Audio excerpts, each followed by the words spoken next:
Shalom saudara yang terkasih di dalam nama Yesus Kristus.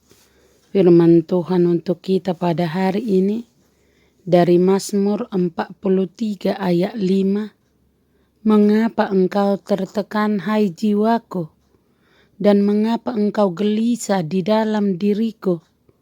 Berharaplah kepada Allah, sebab aku bersyukur lagi kepadanya, penolongku dan Allahku. Apakah kita merasa tertekan, gelisah, terbuang, dan hidup di bawah impitan? Sama seperti pemazmur, kita juga dapat mengalami depresi rohani. Jika kita mengalaminya, marilah kita juga belajar seperti pemazmur, berharap dan berdoalah agar tenang serta setia pada tuntunan Tuhan, dan nikmatilah persekutuan yang indah dengan Tuhan. Daud berbantah dengan dirinya sendiri karena kekesalan dan kemurungannya. Ia mengakui bahwa ia berbuat jahat dengan menyerahkan pada perasaan-perasaannya. Kemudian ia sadar bahwa ia tidak mempunyai alasan untuk berbuat demikian. Karena itulah firman Tuhan hari ini, doa pemazmur mengubah kegelisahannya menjadi pengenalan akan Allah sebagai tempat pengungsian yang membuatnya bersuka dan bergembira.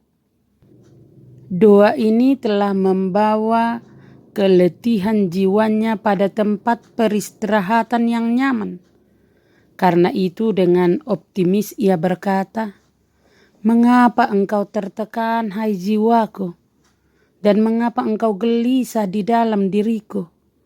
Berharaplah kepada Allah, sebab aku bersyukur lagi kepadanya, penolongku dan Allahku."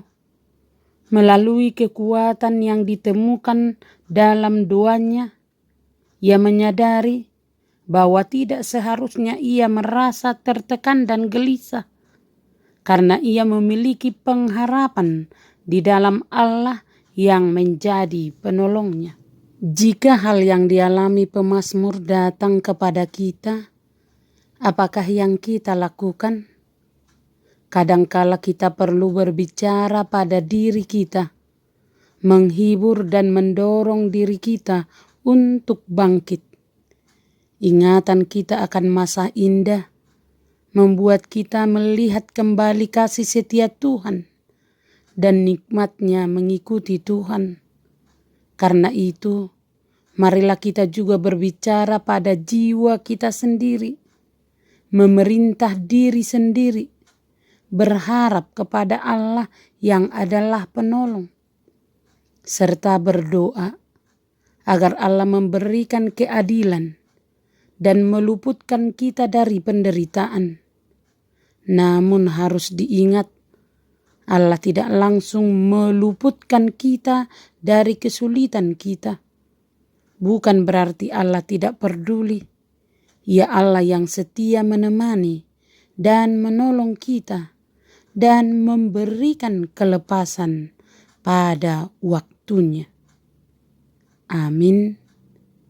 Terimalah berkat Tuhan, kasih karunia dan damai sejahtera dari Allah Bapa kita dan dari Tuhan Yesus Kristus menyertai saudara sekalian. Amin. Selamat beraktivitas. Salam sehat selalu. Tuhan Yesus memberkati. Dan selamat Hari Reformasi 31 Oktober 2020.